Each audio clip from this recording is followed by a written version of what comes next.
안녕하세요. 저는 전 남편과 시댁에서 어이없는 일을 당하고 뒤도 돌아보지 않고 이혼하고 돌아온 돌싱입니다. 살다 살다 이런 일은 처음이라 이렇게 글을 올리게 됐어요. 저 같은 평범한 사람에게도 이런 일이 일어나다니. 저의 대환장 이혼 스토리 한번 들어보실래요? 저와 그 찢어 죽여도 모자랄 남편 새끼가 만난 건 제가 28이 되었을 때였어요. 남편은 당시 젊은 사업가로 바쁘게 다니던 사람이었죠. 저는 당시 가족과 연을 끊고 살고 있었는데 그 빈자리를 채워주었던 게 남편이었어요. 남편은 사업 때문에 매번 바빠서 같이 있는 날은 많지 않았지만 그래도 만났을 때는 온전히 저에게만 집중해주는 모습에 반했어요. 그렇게 좋아하는 사람이었지만 결혼을 깊이 생각할 정도는 아니었어요. 좀 더 서로를 알아가야 한다고 생각하던 때에 우리에게는 새로운 생명이 찾아왔어요. 제 눈에 넣어도 아프지 않은 우리 아들이요. 만난 지 4개월 만에 보석처럼 곱고 애교도 많은 아이를 임신했을 때 처음에는 너무 무서웠어요. 남편이 아이와 저를 책임지지 않을 거라는 생각 때문에요. 그런데 남편은 자기가 책임지겠다며 결혼을 이야기하더라고요. 그때 저는 정말 너무 기뻤어요. 이 사람이 나를 그만큼 사랑해주는구나 하고요. 그렇지만 남편의 권유로 결혼식은 아이를 낳고 하기로 했어요. 배가 불러 예쁘게 나오지 않는 것도 싫었고 분주하게 움직이다가 아이를 잃는 것도 싫었기에 저도 남편의 말에 응했어요. 그리고 우리는 혼인신고만 한 상태로 제가 살던 전셋집에서 신혼집을 마련하게 되었어요. 어차피 남편이 사업차 지방을 자주 내려가기 때문에 돈을 더 많이 벌면 더 큰 집을 마련하자고 했었고 그 전까지는 여기서 조금만 더 버티자고 했죠. 그리고 정말로 남편은 바쁘게 움직였어요. 주말에는 아예 집에 오지 못하고 출장을 가야 했고 평일에도 이틀, 길면 나흘 이렇게 잠만 자고 일하러 다시 가야 했어요. 그때 제 곁에 있어준 건 시모였어요. 처음에는 제가 아이를 덜컥 임신했을 때도 시모는 뒤도 돌아보지 말고 결혼하라며 힘들면 자기가 애를 같이 봐주겠다고까지 하더라고요. 그래서 너무 감사한 마음뿐이었어요. 시부는 살아계셨지만 제가 결혼하기 전부터 지병으로 병원에 내내 계셨다고 하더라고요. 그래서 저는 제가 일하는 병원이 가족 할인이 되니 이쪽으로 말하고 시부를 옮겨두었어요.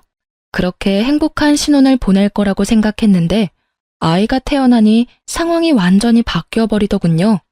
시모의 행동이 완전히 바뀌었어요. 잘 봐주겠다던 사람은 어디 가고 없고 웬 꼬장꼬장한 할머니 한 분이 나타나셨죠. 집안 꼴이 이게 뭐냐, 냉장고 청소는 언제 하고 안 하는 거니? 이런 돼지우리 같은 집에서 애 키우는 거 미안하지도 않니? 정말 맹세코 그 정도로 엉망인 집은 아니었거든요. 저도 출산이 처음인데 어떻게 처음부터 모든 걸 잘하겠어요? 게다가 몸 상태도 여전히 안 좋은데 말이죠. 저 딴에는 치운다고 치웠지만 애 짐은 늘어나고 치울 여력은 사라지더라고요. 그래도 매일 청소기 밀고 걸레로 닦는 일은 게을리하지 않았어요. 그런데도 저런 식으로 이야기를 듣는 게 너무 짜증나더라고요. 근데 그건 차라리 나아요. 제일 문제는 시모 집이 저희 집 근처라 시도 때도 없이 말도 없이 벌컥벌컥 집에 들어온다는 거였어요. 그리고는 별로 할 일도 없으면서 집에 가시지도 않고 저희 집에 죽치고 앉아 계셨죠.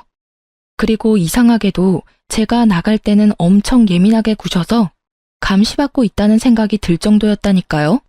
그래서 스트레스를 왕창 받고 있는 와중에 남편이 집에 오자 제가 먼저 제안을 했어요. 오빠, 우리 집 이사할까? 지방에 자주 가니까 지방에 자리 잡자. 난 멀리 가는 거 완전 괜찮아. 솔직히 과부 생활하는 거 너무 싫어. 우리 신혼이잖아. 뭐? 갑자기 무슨 이사야. 내가 말했잖아. 우리 사업하는데 빚이 많아서 조금만 더 참자고. 그럼 난 언제까지 이렇게 살아야 하는데? 일단 지금은 그렇게 바쁘지 않으니까 당분간은 여기서 지낼 수 있을 거야.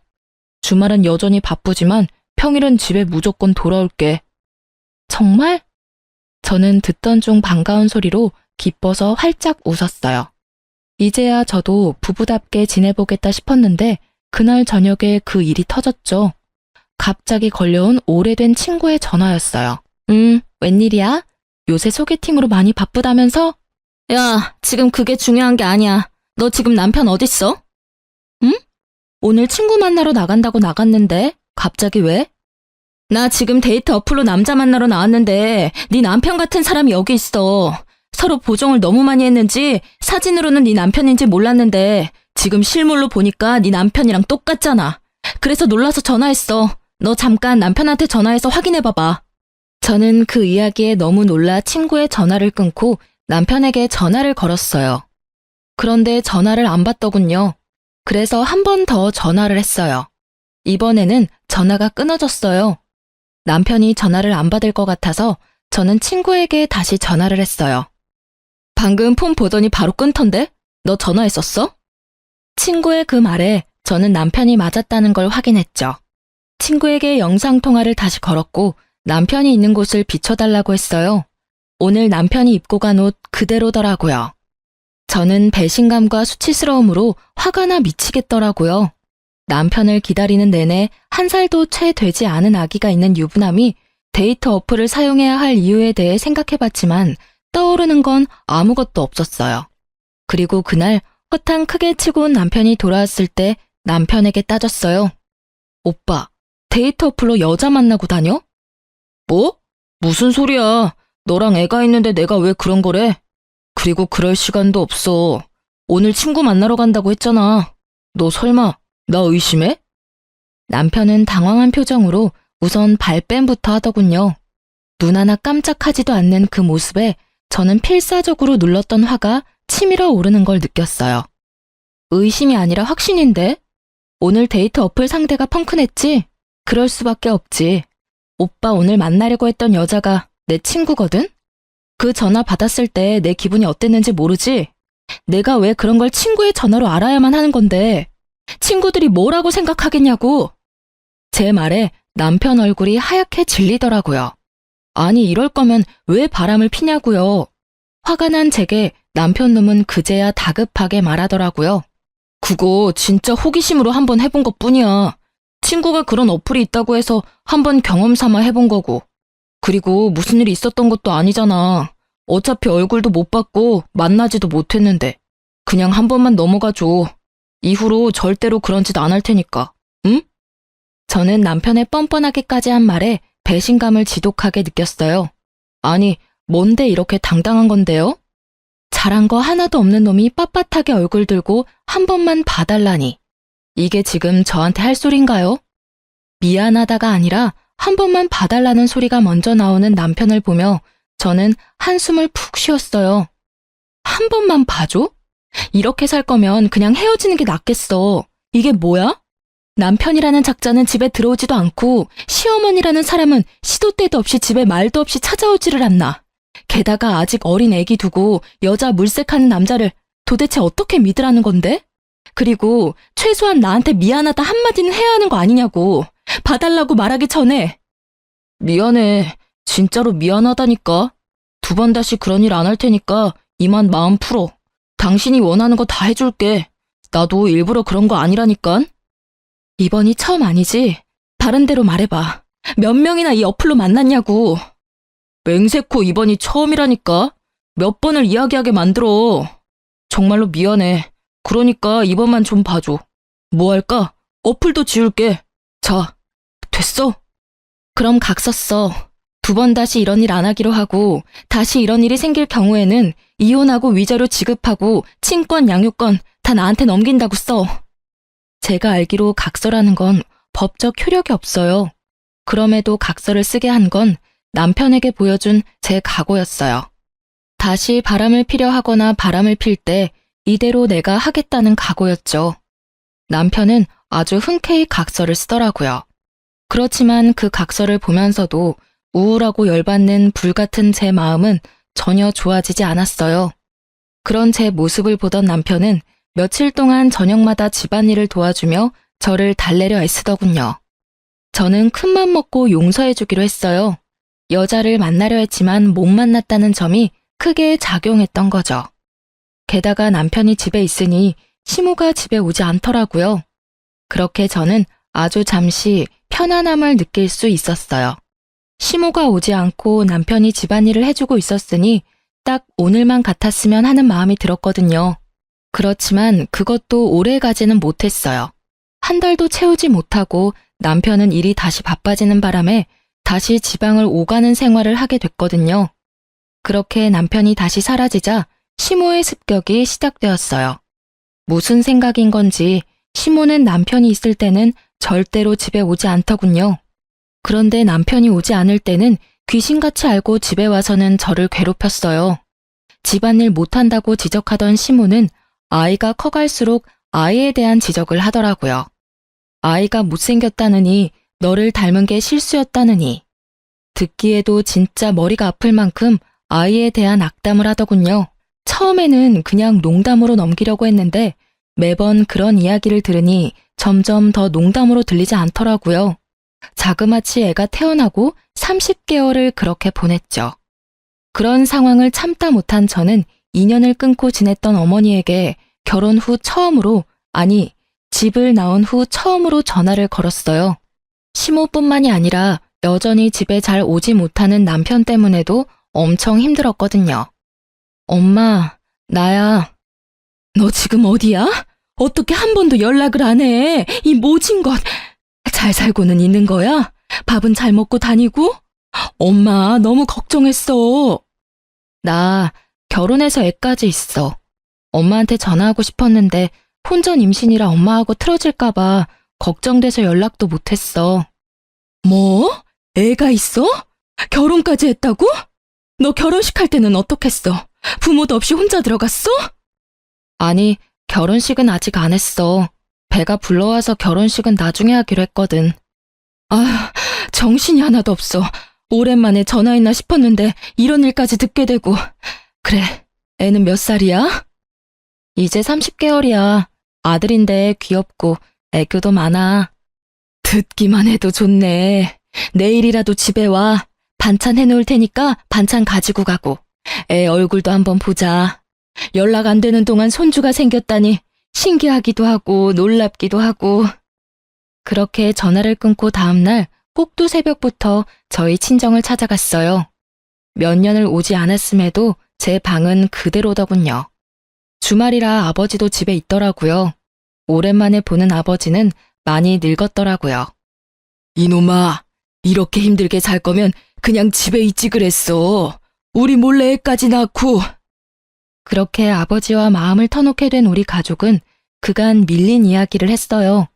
그리고 가장 중요한 남편에 대한 이야기도 했죠. 그런데 남편에 대한 신상을 들을 때마다 아버지 표정이 영 좋지 않더라고요. 근데 네 신랑이라는 사람 사진이 있냐? 아빠 얼굴 좀 보여줘봐. 어떻게 생겼는지 얼굴 좀 보자. 저는 아무 생각 없이 폰 사진을 몇 개 보여줬어요. 아무리 생각해도 닮았는데. 뭘 닮아? 아, 애기랑은 많이 닮았지, 아빤데. 아니, 애 말고 우리 회사 직원 말이야. 나이도 이름도 똑같은데 사업한다고? 아무리 봐도 우리 부서 직원이랑 똑같단 말이지. 아니겠지. 잘못 본 거 아냐? 남편 사업하느라 매번 바쁘다는데. 게다가 지방을 자주 다녀서 집에도 많이 못 오고. 저는 별거 아니라는 생각에 그렇게 말했는데 아버지는 생각보다 심각하더라고요. 근데 너무 이상하잖아. 이름이랑 나이도 똑같고 얼굴도 똑같은 사람이야. 근데 그 직원은 결혼했다고 한 적 없거든. 아빠가 너무 의아해서 그러지. 아버지의 그 말에 저는 당황스러웠어요. 아버지가 거짓말을 할 이유도 없고 거짓말을 할 사람도 아니었으니까요. 게다가 이름에다 나이, 얼굴까지 똑같은 사람이 이 세상에 몇 명이나 되겠어요? 저는 걱정이 되기 시작했어요. 만약 제 남편이 아버지가 아는 사람이 맞다면 그는 제게 직업도 속이고 싱글인 척 돌아다닌다는 것이잖아요. 남편이 데이트 어플을 사용했던 전적이 있었기에 저도 마음 편히 있을 수는 없었어요. 그래서 엄마에게 반찬을 받아 집에 돌아오면서 곰곰이 생각했어요. 저는 친구에게 주변에 돈 필요한 사람 있으면 소개시켜달라고 했어요. 아는 사람에게 부탁하려니 너무 부끄러웠거든요. 소개받은 사람에게 돈을 주고 남편의 사진을 보여주며 이 사람을 미행해달라고 했어요. 어딜 가는지 뭘 하는지도 알아봐달라고 했죠. 저는 남편 출근 시간에 맞춰 그 사람을 불렀어요. 그리고 시간마다 사진이 메시지로 제게 도착했어요. 남편은 저희 집에서 나와 정말로 아버지의 직장으로 가더군요. 아버지가 다니는 회사 이름을 보고 있으니 손발이 벌벌 떨리더라고요. 진짜로 아버지 말대로 사업가가 아닌 직장인이었던 남편이 왜 저를 속였는지 그 속내가 궁금해졌어요. 이 사진만으로도 분노할 만한데 그 뒤의 사진은 아주 가관도 아니었어요. 제가 모르는 어떤 아파트로 들어가는데 거긴 지금 제가 사는 집 근처였거든요. 남편 놈이 그 아파트에 들어가는 사진까지 보고 난 뒤 제가 직접 알아보기로 했어요.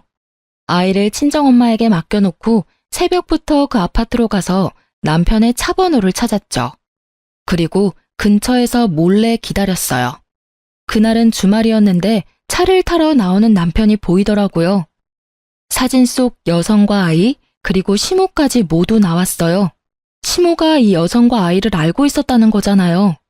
남편의 팔짱을 끼고 유모차를 밀고 있는 남편 놈을 보니 배알이 뒤틀려 지금이라도 당장 뛰어나가서 머리채를 쥐어뜯고 싶더군요.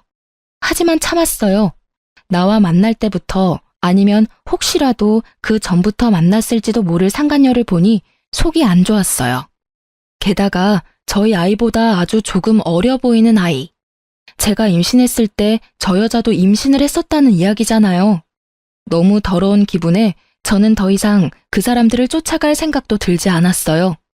집에 돌아와 남편을 기다리며 왜 굳이 남편이 나와 결혼을 했을까 고민해봤어요. 솔직히 우리 부부 사는 게 보통 부부처럼은 절대 보이지 않잖아요. 주말은 오지 않고 평일에도 이틀, 나흘? 이럴 거면 저랑 왜 흔쾌히 결혼을 했냐 이거죠. 그런데 짐작 가는 구석이 딱 하나 있긴 했어요. 결혼하면서 남편이 제게 그랬거든요. 우리 결혼하면 아버지 혹시 당신 직장에 모셔줄 수 있어? 아버지 병원비가 생각보다 많이 나와서 걱정이거든. 지병이 있으셔서 병원에 입원하셔야 하는데 병원비가 어마어마하더라고. 아버님이 병원에 계시다고? 요양병원이면 비용이 꽤 나올 텐데. 수급자가 아니시면 아무래도 부담이 되지. 비급여가 많으니까 그럼 우리 병원으로 모시자. 직원 할인 있으니까 조금 도움은 되겠지. 그리고 무슨 일 있으면 연락하기도 쉽고 말이야.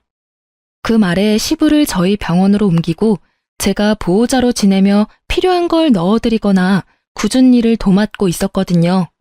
일단 같은 건물에 있으니 제가 하기 쉬웠으니까요. 그리고 시모도 결혼할 때 꼭 부탁하더라고요. 그런데 옮기고 나니 정작 아무도 찾아와 보지는 않았어요. 그렇게 지극정성으로 모시는 척 하더니 제게 맡겨두고는 아예 발길을 뚝 끊었죠.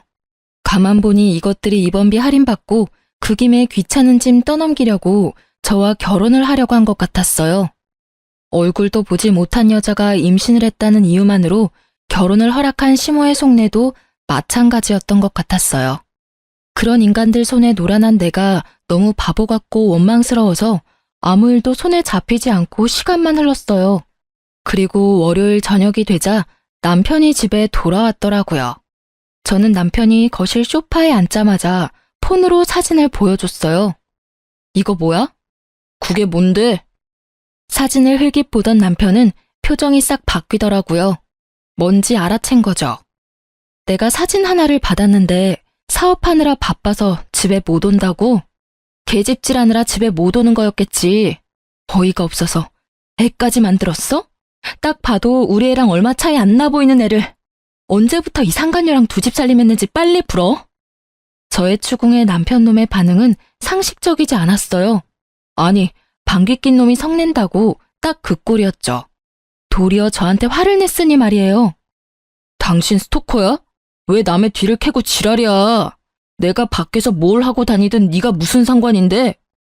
버럭 화를 내는 남편을 보니 정말 부글거렸어요. 이 새끼는 왜 화를 내는 거죠? 화를 내려면 내가 내야 하잖아요.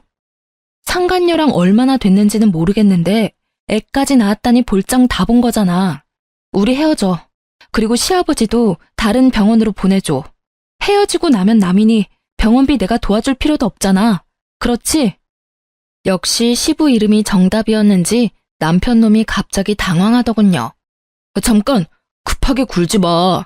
내가 화낸 건 당신이 내 뒤를 캐서야. 물론 바람핀 건 내 잘못이지. 그러니까 내가 그쪽 여자 정리할게. 어차피 호적이고 뭐고 올라가 있지도 않아. 나 법적으로 깨끗한 사람이라고. 그러니까 일단 진정하고 우리 앞으로 어떻게 할지 생각해보자. 남편 놈은 그쪽을 정리하겠다는 말을 불쑥 꺼내더라고요. 저는 더 어이가 없었어요. 지 사정에 맞춰서 이 여자 저 여자 관리하는 모양새가 여자가 한둘만 있지는 않을 거라는 합리적인 의심을 하게 만들었죠. 분명히 다른 여자도 있겠지 하는 생각이 강하게 머리를 강타했어요. 저는 남편에게 강하게 말했어요. 법적으로는 깨끗하겠지. 그런데 내 마음이 깨끗하지가 않아. 네 얼굴 보는 것만으로도 뱃속이 부글부글거리고 열받아서 머리가 돌 것 같다고. 그리고 뭐? 정리를 해? 어떻게 정리할 건데? 내가 데이터 어플 같은 거 할 때부터 알아봤어야 했어. 그때 끝장 봤으면 이 꼴 안 보고 사는 건데. 여기 내 집이고 어차피 오빠 짐도 얼마 없어. 그러니까 내가 앞으로 어떻게 할 건지 결정하기 전까지는 이 집에 발도 디딜 생각하지 마. 냉정하게 생각해. 이런 일로 당신 진짜 혼자 살 거야? 애도 어리고 싱글맘이 얼마나 힘든지 당신이 몰라서 그러나 본데. 지금까지도 충분히 싱글맘처럼 살고 있었어. 아니, 그보다 더 심하지. 싱글맘은 아들 외도 눈 감아주는 시어머니는 없을 거 아냐. 어쩐지 나를 감시하는 것 같더라니. 내가 그 여자랑 만날까봐 둘이서 연락 주고 받았던 거지. 아주 가족들이 다 짜고 나를 속였어. 그런 거 아니야. 너무 비약해서 생각하지 말고 일단은 내가 본가로 갈 테니까 당신도 좀 진정하고 생각 다시 해봐. 그리고 당신만 용서해주면 그쪽은 싹 다 정리할게. 남편은 그렇게 말하고 나갔어요. 시댁에 간다길래 1시간 뒤쯤 시댁에 전화해봤어요. 역시나 시댁에서는 남편 행적조차 모르더군요. 어디로 간 건지는 말 안 해도 알겠더라고요. 뭐 또 어디 여자나 잡으러 갔겠죠. 결국 저는 이혼을 결심했어요. 이혼을 통보하기 전에 상간녀부터 찾아가기로 했어요. 꼴도 보기 싫은 여자였지만 남편이 그 여자와 인연을 끊겠다 했으니 확인은 하러 가봐야 하잖아요. 그리고 간 김에 상황이 어떻게 돌아가는지 확인도 하고 싶었어요. 상간녀 집에서 그녀가 나올 때 저는 그 앞에 섰어요. 나 알죠? 상간녀는 제 물음에 답도 없이 폰부터 꺼내 전화를 하려고 하더군요. 딱 봐도 남편에게 전화하려는 것처럼 보였어요. 저하고 이야기하고 나서 전화하시는 게 좋을걸요? 전 할 말 없고 이야기도 듣고 싶지 않아요. 그치만 들어야 할걸요? 그 사람이 나한테 당신 존재 들키고 뭐라고 말했는지 궁금하지 않아요? 대답이 없는 상간녀를 보니 궁금하기는 한가 보더라고요. 그 남자 유부남인 거 알고 사귀었죠? 애가 몇 개월이에요? 26개월? 25개월? 그건 뭐 하러 물어요? 우리 애가 당신 애보다 나이가 더 많거든요. 그게 뭘 뜻하는지는 알죠? 모르겠는데요. 제가 그걸 왜 알아야 하죠? 그리고 이런 식으로 함부로 남의 집 앞에 얼쩡거리면 경찰에 신고할 거예요? 신고하셔도 상관없어요. 저도 어차피 상간녀 위자료 소송하면 되니까. 어느 쪽이 더 많은 벌금을 낼지는 알고 있을 거라고 생각해요. 그런데 그거 알아요? 당신이 애를 가졌을 때 이미 우리는 혼인신고 완료 시점이었다는 거. 완벽히 결혼 생활하고 있던 중이었어요. 그 점에 대해서 다른 할 말 있어요? 당신 유부남이랑 눈 맞은 거예요. 와이프 있는 남자 건드린 거라고. 와이프? 웃기시네. 누가 마음대로 와이프래? 두 사람 결혼식 안 한 거 다 알거든요? 이보세요. 애를 먼저 낳은 게 당신이더라도 그 남자 마음이 나한테 있으면 내가 본처지. 그리고 우리 집에서 더 많은 시간을 보내는데 무슨? 당신은 그냥 필요에 의해서 만나는 사람이라고 남편이 그랬거든요? 필요라면 어떤? 남편이 아버지 떠안기 싫어서 병원 다니는 여자 만나서 맡겼다고 얼마나 좋아한 줄 알기나 해요? 아무것도 모르면서 와이프? 웃기고 앉았네. 본인이 세컨드인지 모르고 있었어요? 제가 생각했던 가설들이 다 맞아떨어지니 오히려 머릿속이 상쾌해지더라고요. 상간녀는 그 뒤로도 자기가 하고 싶은 말을 아주 쏟아내더라고요. 진짜 부인은 나고 당신이 세컨드거든요? 그리고 조만간 혼인신고하면 애도 호적에 올려준다고 했어요. 솔직히 시아버지 죽고 없으면 당신 같은 여자 필요도 없었어. 혼인신고?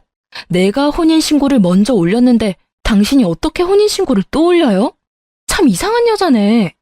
이미 법적으로 유부남인 남자를 어떻게 혼인신고하는지 당신이 좀 알려줄래요?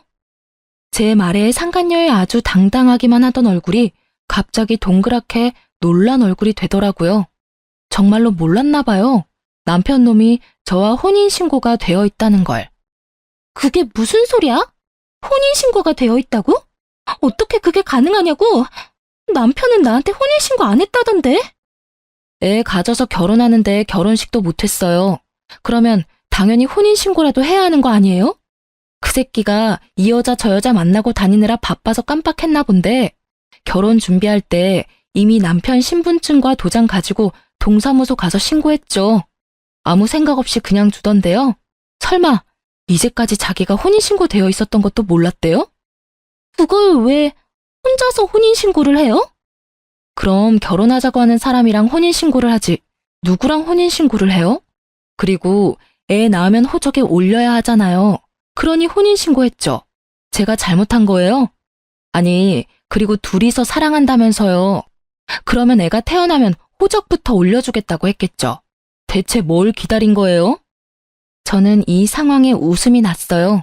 그놈도 자기가 법적으로 본인이 유부남인 거 모르고 있나 보더라고요. 저는 상간녀에게 웃으며 말했어요. 그 자식은 법적인 유부남이었고 당신은 유부남이랑 붙어먹은 불륜녀고요. 그리고 내가 남편한테 어제 헤어지자 했더니 나한테는 당신 쪽을 정리하겠다고 하더군요. 생각한 것보다 엄청 사랑한 건 아니었나 보네요. 아참, 좋은 거 하나 알려드릴까요? 저는 상간녀에게 여자가 나뿐만이 아니라는 걸 알려주고 싶은 마음이 들었어요. 제가 받은 배신과 상실감을 이 여자도 받길 원했거든요.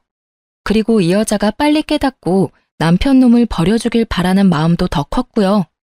그 남자 폰 자세히 살펴봐요. 데이터 어플 있을 거예요. 우리 애 태어난 지 얼마 안 됐을 때 여자 만나려고 그 데이터 어플로 여자 찾은 게 그 남자예요. 각서 날짜가 당신이 임신 중일 때죠? 그때도 다른 여자 만나고 다닌 거예요. 이쯤 되면 그 남자가 얼마나 인간 쓰레기인지 잘 알겠죠? 상간녀의 얼굴이 하얗게 질리더군요. 그러나 그렇게 쉽게 믿고 싶지는 않았나 봐요. 그래서 저는 명확한 증거를 보여주기로 했어요. 저는 남편이 데이터 어플을 사용했을 때 작성한 각서를 상간녀에게 폰으로 보여줬어요. 날짜까지 적힌 각서는 제 아이가 태어난 지 얼마 안 돼서 작성된 거니까 적어도 이 각서를 썼을 때는 그녀가 임신 중이었거나 아이가 신생아였을 것 같았거든요. 그 데이터 어플 상대방이 제 친구여서 제가 착각할 리 없거든요. 친구한테 목록 보내달라고 하면 보내주겠죠. 그거라도 받아서 보여줘요? 아, 그리고 혹시 주말에 잠깐 저희 집 간다고 나간 적 없어요? 근데 그놈은 저희 집에 주말에 온 적이 없어요. 매번 평일에만 저희 집 왔거든요. 그럼 이 집에 오지 않은 주말에는 어디에 갔을까요? 그 이야기를 듣자마자 상간녀의 얼굴이 확 일그러지더라고요. 그 얼굴을 보니 얄궂게도 제 마음이 조금 시원해지더라고요. 결국 상간녀는 제 말이 끝나자마자 폰을 들고 남편 놈에게 전화를 하더라고요. 야, 이 나쁜 놈아. 너 혼인신고까지 했으면서 뭐? 우리 애를 호적에 올려줘? 너 어디부터 어디까지가 거짓말이야? 우리 사이 이제 끝이야. 저는 그 모습을 보고 웃으며 집으로 갔어요. 이 정도로 불을 지펴놨으니 두 사람은 알아서 타오르다 꺼질 테죠. 집에 돌아오는 내내 남편 놈이 전화를 하더라고요. 싹 다 무시했어요. 이제 저는 그놈한테 들을 말도 할 말도 없거든요. 그런데 그놈은 그렇지 않았나 봐요. 집에 돌아가 짐을 싸고 있는데 남편 놈이 집으로 들어오더라고요. 저는 신경도 쓰지 않고 짐을 마저 챙겼어요. 남편이 제 몸을 휙 돌려 세우더라고요. 얼굴을 보니 화가 잔뜩 난 것이 제가 딱 바라던 얼굴이었어요. 바빠. 별일 아니면 나중에 전화로 해. 그게 남편한테 할 말이야? 당신이 하던 대로 했는데 뭐 문제라도 있어? 매번 바쁘다고 나중에 전화하던 사람은 당신이잖아. 지금 그 말 하자는 게 아니잖아. 너 혼인신고는 언제 했어? 아니 왜 맘대로 혼인신고를 해? 그것부터 묻는 걸 보니 상간녀가 화낸 것보다도 자기가 총각이 아니라 유부남이라는 사실이 참으로 화가 났나 보더라고요. 저는 너무 웃겼지만 꾹 참고 말했죠. 아, 그것 때문에 왔어? 그럼 결혼식도 안 하고 애 낳고 사는데 혼인신고라는 확신도 없으면 나중에 내가 뭐가 되는데? 그리고 결혼하자는 말은 혼인신고 하자는 말이랑 똑같은 거 아니야? 그게 아니면 다른 생각이라도 했어? 평생을 총각으로 있고 싶었나 본데 난 그런 거 정확히 아는 타입이야. 결혼 준비하면서 당연히 혼인신고도 한 거지. 질문이 근데 너무하네. 왜? 유부남이면 안 되는 이유라도 있어? 애가 이쪽 집 저쪽 집 합쳐서 둘이나 되면서? 그런 문제가 아니라고. 그럼 그 여자는 왜 찾아갔어? 나랑 해결하면 될 문제잖아. 너 스토커야? 왜 엄한 사람한테 가서 화풀이 했냐고. 나하고 싸우고 해결하면 될 일을 내가 그 여자랑 헤어져 준다고 했잖아. 내가 뭘 하든 신경 안 썼잖아. 그러니까 이번에도 신경 쓰지 마. 내가 무슨 짓을 해도 더 이상 신경 쓰지 말라고. 이혼하고 집 뺄 거거든? 그러니까 그 여자랑 잘 살아. 왜 나 때문에 그 여자랑 헤어져? 그러지 마. 그냥 둘이서 늙어 죽을 때까지 시부시모 모시고 잘 살면 되잖아. 더 이상 간섭 안 할 테니까.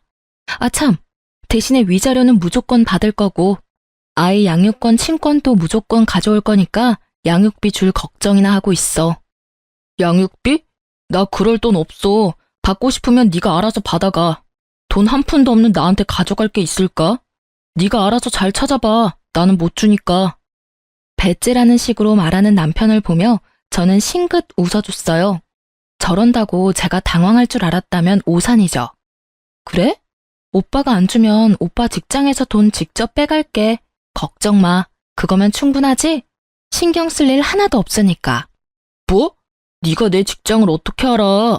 너 내 뒤도 캐고 다녔냐? 당황한 남편놈의 얼굴에 저는 더 크게 미소 지으며 말해줬어요. 나도 얼마 전에 아버지랑 연락돼서 알게 됐거든. 오빠가 우리 아빠 부하 직원이더라고. 아버지가 아주 자세히 알고 계시더라. 회사에서도 언제나 총각이라고 말하고 다녔다면서?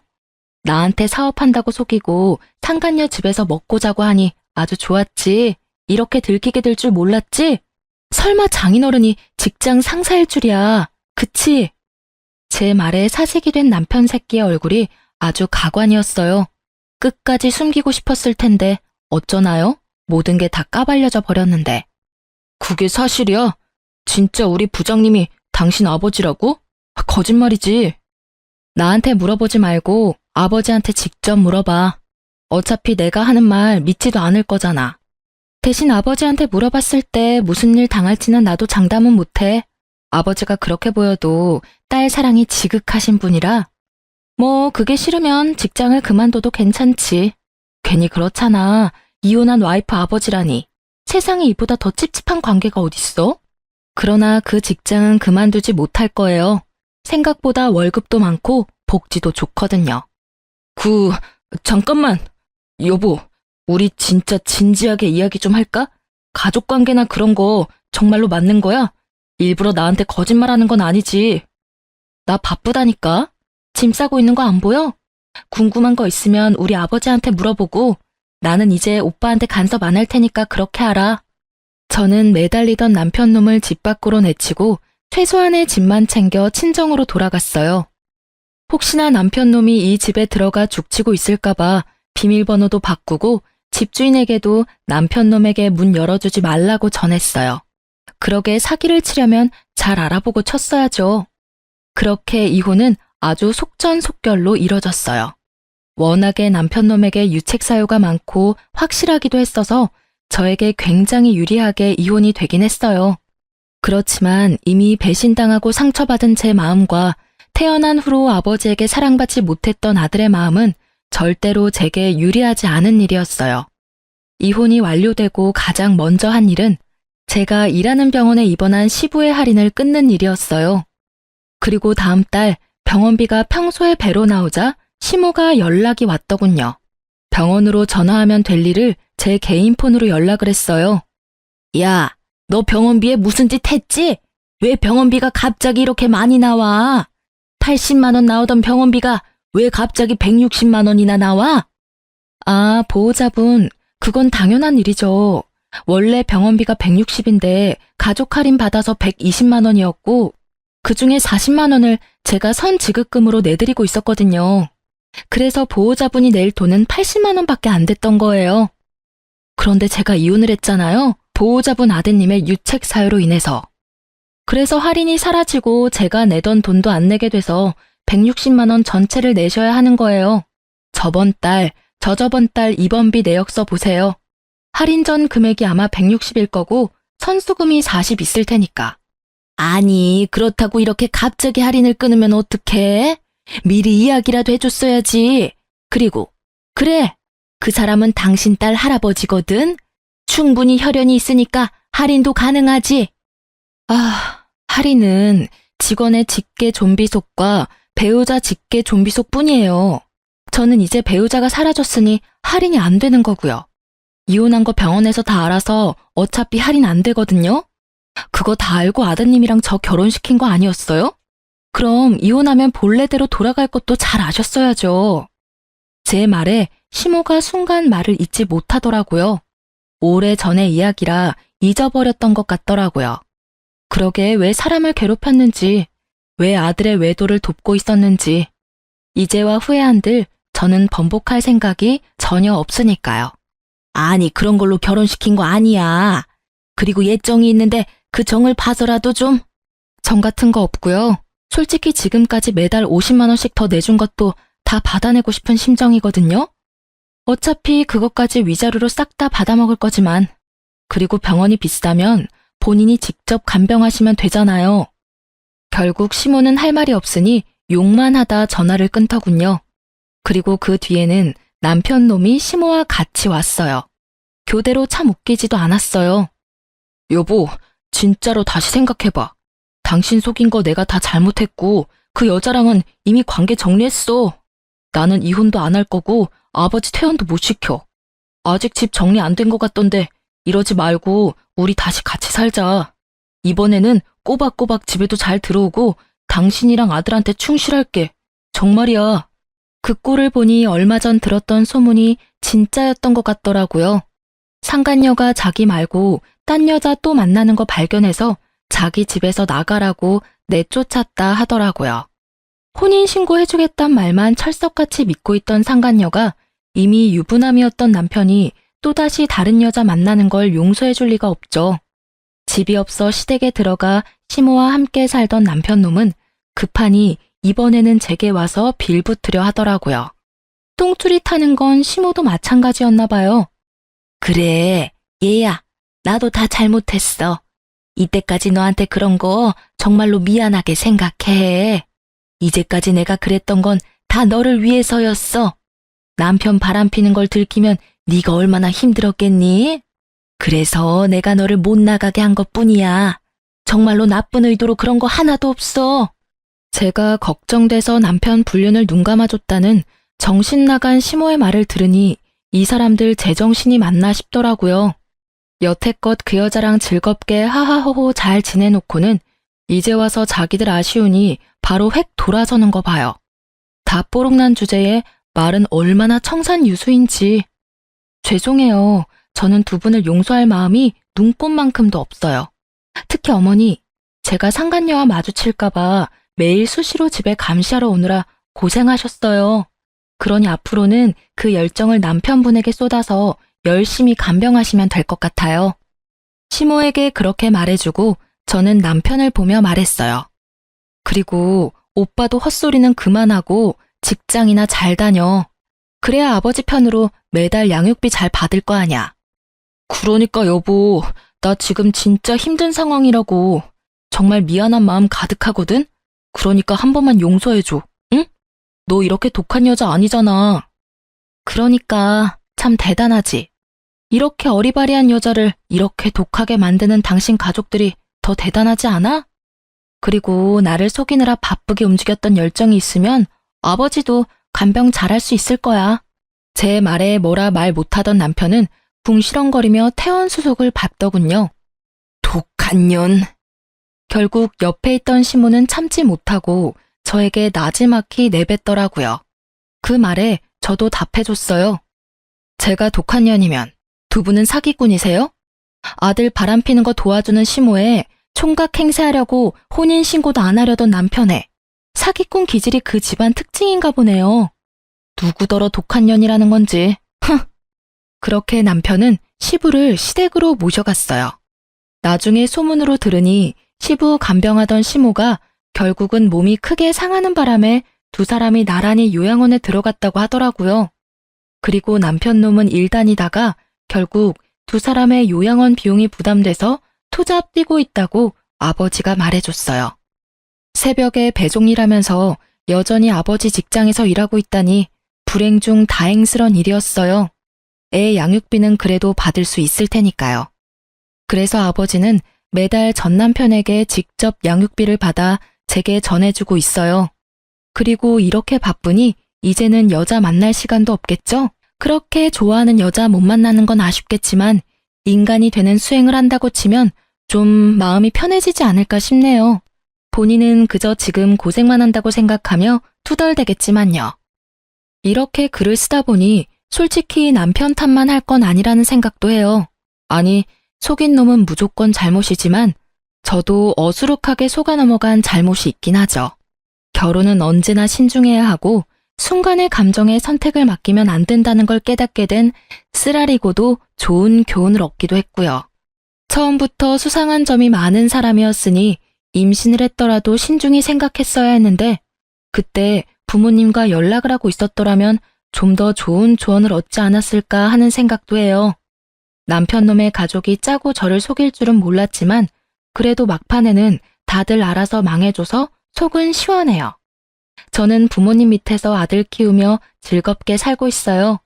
한번 떨어졌던 가족이고 다시 만나 앙금도 풀었고 귀여운 애교쟁이 손주도 있으니 아버지는 항상 아이를 위한 장난감을 사거나 여행을 같이 가곤 해요. 일을 하면 어머니가 아이를 봐주시니 매달 죄송한 마음에 용돈도 드리지만 아이에게 따뜻한 가족을 경험시켜줄 수 있어서 차라리 천만다행으로 생각해요.